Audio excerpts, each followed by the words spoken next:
saluda Eddie Gamayo, tu amigo, una vez más trayéndote temas controversiales pero edificantes, temas que van a cambiar tu vida y te van a dejar ver soluciones a de pronto cosas que tú no conoces. Hoy estamos dando continuación a la entrevista a Rubén Torres. Rubén, gracias por permitirnos una vez más seguir en lo que es la continuación.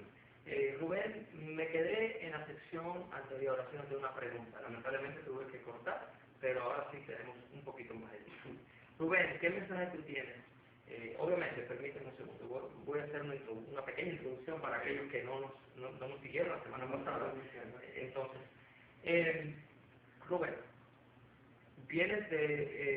fuiste abusado a los 6 años, fuiste rechazado por tus padres y por toda la sociedad, básicamente.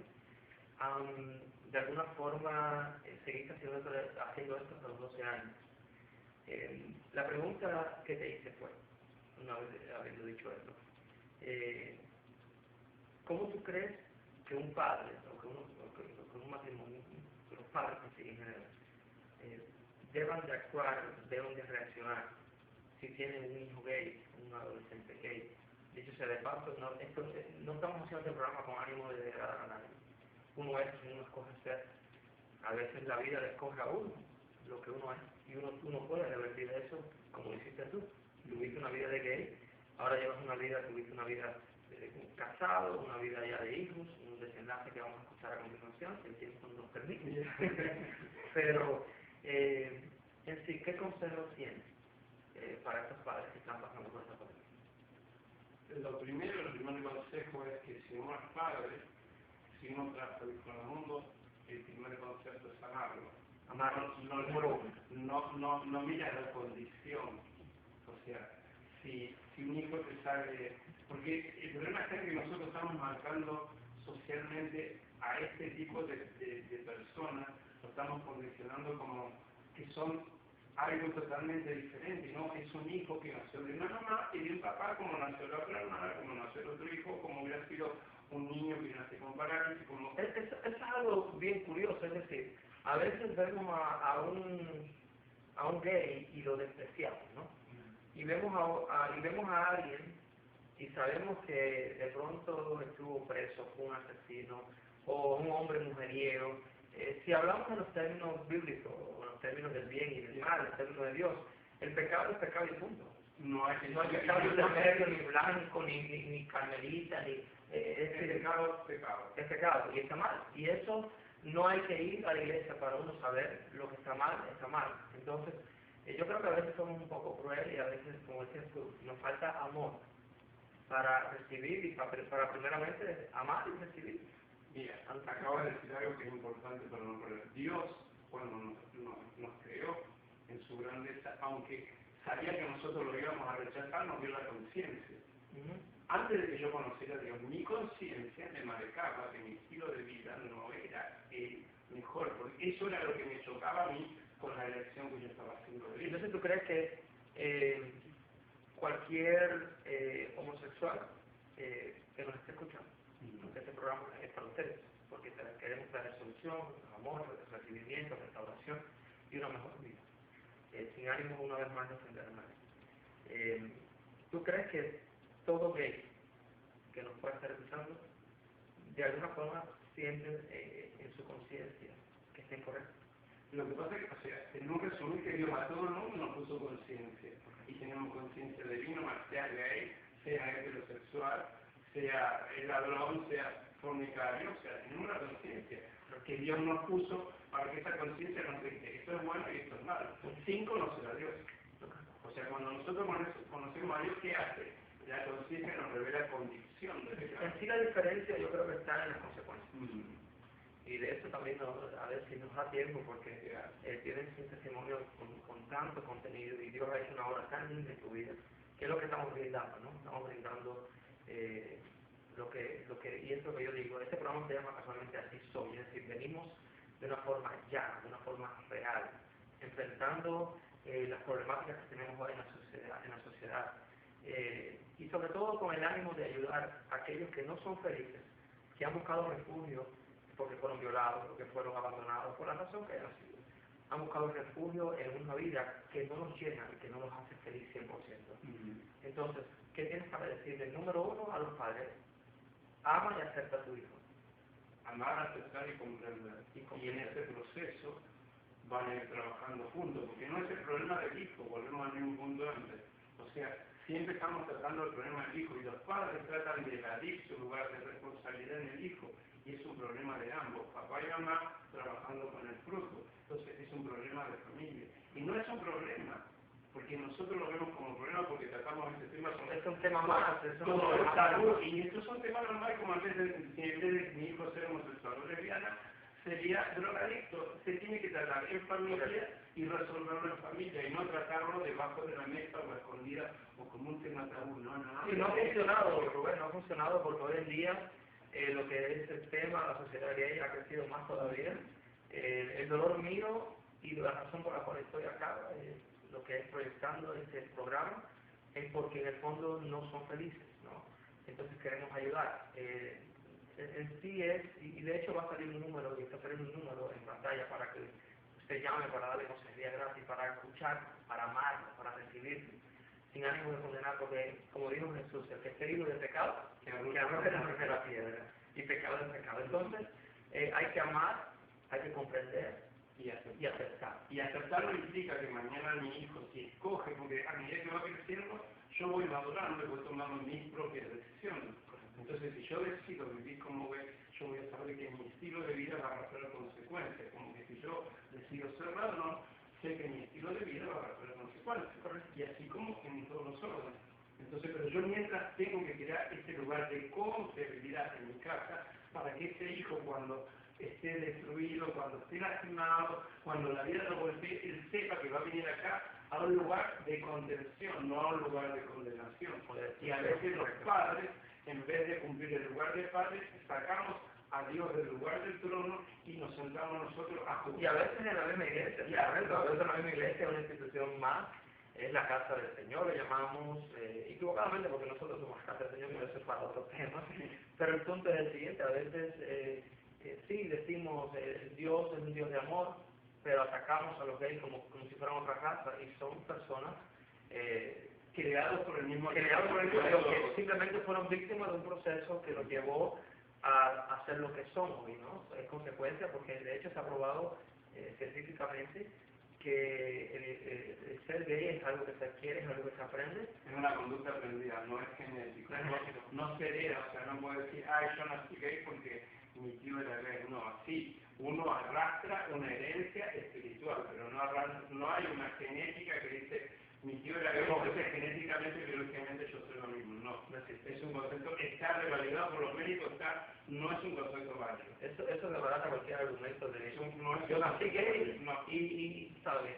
Aparte nadie nace gay, porque si tenemos que entender, nací gay, entonces nací gay de qué manera, porque Dios me hizo con un cuerpo. Y no voy a ser grosero, porque si soy hombre y tengo miembro de hombre, yo me miro al espejo, tengo miembro de hombre, soy un hombre. Y si me miro al espejo, soy una mujer, y tengo miembro de mujer, soy una mujer. O sea, ¿cómo nace un gay? O sea, ¿cuál es el miembro que identifica que es un gay? No hay. Entonces, salimos de los patrones. Esto es anticreación porque ya los gays no pueden por eso dos hombres no reproducen la creación de Dios y dos mujeres no reproducen el diseño del Dios. Wow, que solamente lo produce un hombre y una mujer. Rubén, ¿cómo fue? Estuviste por 12 años enredado en esa vida. ¿Cómo fue el antes y el después? ¿Cómo fue tu primer encuentro donde tú dijiste, se acabó? ¿Qué pasó? Bueno, de los 12 a los 18, que fue cuando yo conocí al Señor, empecé los comienzos de mi vida gay, pero también empecé con los deseos de suicidarme. Empezó una vida de intentar suicidarme. ¿Por qué? Porque a los 12 ya tú empezaste a conocer lo que fue el mundo cristiano. No, a los 18. A los 18, de los 12 a los 18, que cuando recién me convierto a Cristo, viví fue a los 18. Todo lo que sería empezar. Y a los 18 tú estabas en un estado que tú decías, mi vida... De los 12 a los 18 yo como que, en términos argentinos, me volteé 500 muñecos. O sea, ya estaba hastiado de todo lo que era el mundo gay. Ya había tenido mis primeras experiencias de fracaso, de amor, de relación de pareja y de frustración. más toda la frustración que uno arrastraba sin resolver, porque el psicólogo no había resolvido nada. Entonces seguía arrastrando el rechazo, más el rechazo social, más el rechazo de la familia, el rechazo de la escuela y ser juzgado y esas historias. ¿Cómo fue tu encuentro? ¿Te querías suicidar? Sí. ¿Qué pasó? Cuéntanos ahí ese lugar, llévanos a Esa fue, o sea, hubo un proceso largo de intento de suicidio, pero el proceso que más me marcó fue, estaba por tirarme de un edificio de 30 pisos, ya ready, todo vestido, con una cartita dentro del saco, la despedida. la despedida como para que nadie tuviera culpa de nada, y balanceándose así para tirarme, y cuando yo ya me estaba a punto de caer del cielo, es como que me vino una luz así, y literalmente, como dice la Biblia, volví en sí. Y entonces, no sé cómo hice para bajarme de ese lugar que estaba sentado. Y me bajé ahí al piso y estuve 3 horas llorando. Es decir, tú estás parado, estás a punto de tirarte. Estaba como sentado como así ahora, pero dice a la cornisa. De acá por acá había espalda. Ibas a lanzar de espalda. Ya. Ok, entendemos. Porque en esa época, volvemos a la cuestión espiritual, en esa época era una ola de suicidios en todos lados. Y entonces, en el momento casi que ya tú dices, me voy, se te aparece una luz. Yo miré al cielo y del cielo como que se desprendió una luz tan fuerte así que me iluminó todo y volví en sí. ¿Y crees tú que esa luz fue Dios, de alguna forma? De alguna manera, cuando después que yo conozco a Dios y empiezo a conocer el proceso de Dios y conozco la palabra y todo eso, yo entendí que Dios ya tenía una asignación conmigo antes de que mi madre me fuera concebida. Y eso es algo, mira, eso es algo muy importante que queremos notar acá. Dios tiene planes con nosotros.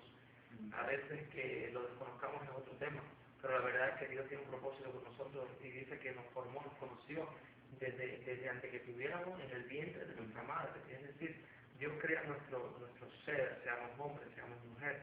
Él nos crea con un propósito para tener una vida feliz, tener una familia, procrear, subyugar, gobernar en esta tierra. Lamentablemente a veces vienen estos contratiempos y roban. Y aquí hay una obra, obviamente, del enemigo, de lo que es los espíritus negativos, que vienen a destruir el diseño original de Dios. Entonces se te aparece la luz. Entonces dijiste, ¿qué hago yo aquí? Ahí volví en sí, porque hasta ese momento yo no tenía miedo de nada. Estaba como en un trance. Hasta ese momento estaba ready para, yo sabía que iba a morir, yo deseaba morirme, yo quería morirme, yo no quería más. Había alguna voz que te decía, mátate, llévate la vida. Sí, porque calcula que desde los 12 años que el médico me dijo, así va a ser, fue una aceptación, pero por otro lado empezó una lucha interior dentro de mí que quería que yo... Rubén, quiero dedicar unos segundos a las personas que nos están viendo y que dicen de alguna forma, me quiero quitar la vida. No estamos aquí ahora hablando por casualidad. Estamos acá ahora como mensajeros de Dios. A lo mejor no es una luz, a lo mejor somos dos hombres normales, naturales, pero de alguna forma Dios nos está usando para dejarte saber que si nos llamas, oraremos por ti, hablaremos, te diremos la verdad de lo que Dios quiere hacer contigo. Pero tú tomas, como tú has dicho y has recalcado una y otra vez, tienes que tomar la decisión de llamar, porque realmente no estamos exentos. Es decir, la vida se puede perder y después no hay otra vida. Pero en este momento yo te insto, te motivo a que nos llames, porque si Dios lo hizo con Rubén, si Dios lo hizo, no tengo la oportunidad hoy de contar obviamente mi testimonio, pero yo también intenté a los 22 años de quitarme la vida.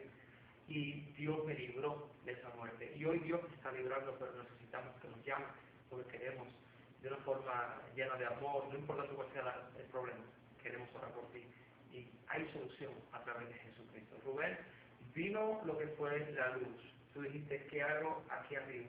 ¿Qué sucedió con el Rubén cuando te bajaste de ese lugar? Me dijiste que te bajaste como 3 horas. 3 horas llorando y pidiéndole a Dios que me ayudara, al Dios que yo todavía no conocía. Entonces salí de ahí, me fui a la primera iglesia que encontré a las 7 de la mañana abierta y empecé a buscar a Dios. Y de ahí empezó un proceso de trabajo de Dios en mí.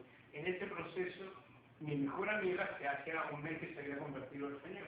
Entonces ella me... ¿Ella era gay también? No, ella tenía la vida más livianita, pero no era gay. Digamos que era más, para mirar el concepto de pecado es el adúltero y fornicario. O sea, para tener el concepto de pecado. Sería un poquito más entonces. Y un poco... Más, sin embargo, no se juzgaba. No, que es lo que estamos hablando. Ella era más livianita. Pero Dios no hace sentido de persona. Pero lo bueno fue que ella me llevó al Señor. Ella me llevó a la iglesia y ella me llevó a la iglesia después antes de este proceso del suicidio ya me había llevado a la iglesia. Yo trabajaba para Rayman y vendía anteojos de sol. Y ella tenía una peluquería, entonces me dice, yo te voy a comprar si venía a la iglesia. Y entonces fue mi primer intento, yo dije, bueno, así yo voy, escucho al Señor, no llevo al Señor, total vez me va a comprar. O sea, ese fue mi pensamiento. Y hice todo ese proceso. Pero yo no entendí. ¿Qué pasó allí? No, ahí voy. Yo no entendí lo que Dios había hecho en ese momento. Lo que mi declaración, lo que yo no valoré, lo que Dios hizo. Después de eso, como a mí vino el intento de suicidarme. Y ahí entonces yo volví para atrás, cuando ya conocí al Señor, dije, claro, tú ya me habías marcado. Por eso cuando el enemigo me quería llevar para atrás, Él no lo permitió. entonces Fue una oración en una iglesia cercana a Jesucristo lo que realmente selló. produjo un cambio. Empezó lo que nosotros nos vemos, que Dios trabaja de adentro para afuera. ¿Cómo fue el tiempo de restauración? Porque 18 años siendo gay, entras a una iglesia que en la iglesia se predica todo lo contrario. Me imagino que fue incómodo en algunos casos, pero ¿cómo fue ese proceso de restauración? ¿Qué fue lo que te llevó a ti? Tengo entendido que eres un hombre casado. ¿Cómo sucedió ese evento? Bueno, o sea, yo me convertí al Señor y a los 6 meses me casé. Wow. O sea, fue ¿Crees que te estabas preparado para casar? No, fue demasiado rápido y ni yo ¿Crees, estaba preparado. ¿Crees que un gay necesita un tiempo donde tiene que ser de alguna forma liberado de tantos prejuicios, de tantas mañas, de tantas pasiones desenfrenadas, desubicadas? Es un proceso largo de sanidad interior, porque Dios tiene que desandar todo lo que anduvimos. Cada persona que cada vez que se relaciona con una persona sexualmente, no solamente se implica sexualmente, se involucra almáticamente, se involucra espiritualmente. Y cada una de las personas con las que uno está te va dejando un montón de cosas, y a su vez tú le vas pasando un montón de cosas en el mundo espiritual. Entonces, para Dios llevarte a ese diseño original, tiene que vaciarte de toda Dios esa, comenzó una obra en sí de limpieza. Sacar todo lo que no era de él y empezar a meterlo por él. Y tener un tiempo. ¿Cómo se fue el matrimonio? ¿Cómo funcionó el matrimonio a pesar de todo lo que cargaba? Ese proceso, ¿cuánto ha durado? ¿Cómo es? Eso, yo estuve casado 11 años. En ese matrimonio nacieron 2 hijos, Priscila y Marcos. Mis hijos fueron deseados, o sea, mis hijos, y aún, si volvemos al mundo espiritual, cada uno de mis hijos tuvo un proceso totalmente diferente para llegar a la vida. Priscila fueron 9 meses de primero amenaza de aborto, primero amenaza de preparto prematuro, después amenaza de aborto y después no nacía. Entonces fueron 9 meses de rodillas. Wow. Y Marcos, un embarazo hermoso, pero cuando nació le arrancaron el brazo, nació con 36 horas de parto. Estuvo, después de que le arrancaron el brazo, tuvo bilirrubina al punto más alto. Después fueron años de tratar su brazo, porque su brazo se lo habían arrancado, porque tuvo un parto complicado. ¿Luchaste todo eso junto a tu matrimonio? Y aparte teníamos que luchar juntos nuestras propias vidas sin resolver, porque nosotros llegamos a casarnos en Cristo, pero nuestra vida de atrás no estaba resuelta. O sea, no estábamos preparados. Cada uno tenía su propio background de cosas sin resolver, sus heridas sin resolver. Nos juntamos, pero esas cosas florecían, porque lo único que nos disfrazábamos, por decir así, éramos cristianos, pero no sabíamos cómo resolver todo lo que... ¿Cómo lidiar, yo diría, con tantas cosas que estaban metidas dentro de ustedes? Que sí, y esto es algo que hay que dejar claro, ¿no? Dios comienza una obra en nosotros. Dios viene a nuestras vidas. Y es verdad, hay un antes y hay un después. Ese día se marca. Pero, y nuestro espíritu renace y somos una nueva criatura. Eso es cierto.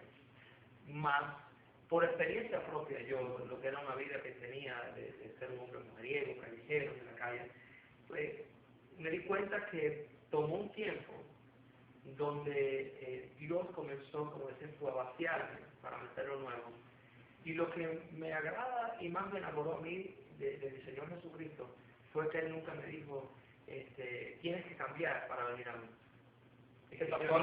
Dios nunca te dice que cambies. La Biblia dice que nosotros llegamos a Él en esta condición. Como vinimos, Él nos toma. O sea que si yo llegué siendo gay, Dios no me dijo, no, tú no entras, entra este. No, Dios me aceptó y me dijo, tú eres mi hijo, mi amado eres, y yo voy a estar contigo todos los días.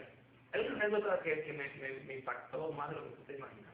Me contaste que en una de tus andanzas, cuando eras gay, estabas en un sitio, en una playa nudista. ¿Y qué pasó en ese lugar? Bueno, esto es lo que tenemos que seguir un poco para...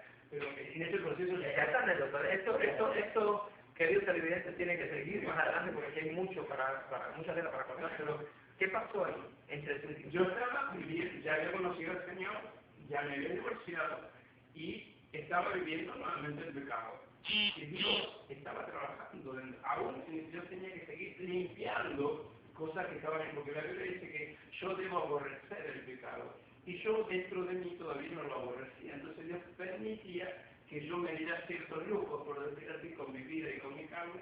Entonces en ese proceso yo le dije a Dios, ¿sabes qué? Quiero mi libre albedrío, me voy a tomar mis 2 años de libre albedrío y voy a vivir como quiero. Y Dios me dijo, ok, let's go. Y entonces, pero nunca pude vivir feliz, porque los ojos de Dios estaban en todos lados. Dios de alguna forma se te manifestó. Siempre estaba. Y entonces, en todos los lugares donde yo estaba, Dios estaba. Entonces, en ese proceso, yo estaba en una playa nudista y Dios llegó ahí y cae la presencia y yo digo, ¿qué haces acá? Wow. Lo primero que dije, ¿qué haces acá? Y Dios me dijo, yo te amo. Y me quebró, y así como tantas cosas que Dios permitió durante mi vida, donde se aparecía en el medio de donde yo estaba, en el medio del lodo, como dice la Biblia. ¿Por qué dice la Biblia que Él me rescató del lodo cenagoso? Quiere decir que Dios se metió al lodo para rescatarme. Entonces, yo estaba en ese lugar porque esto es antiteológico, no tiene estructura bíblica, no tiene estructura teológica. Entonces, Dios avanza de manera... Rubén, el tiempo lamentablemente se nos ha agotado, pero creo que esas palabras, yo te amo, como dice el Señor, ha marcado a toda esta audiencia. Audiencia, queridos, queremos que nos llamen, queremos orar por usted.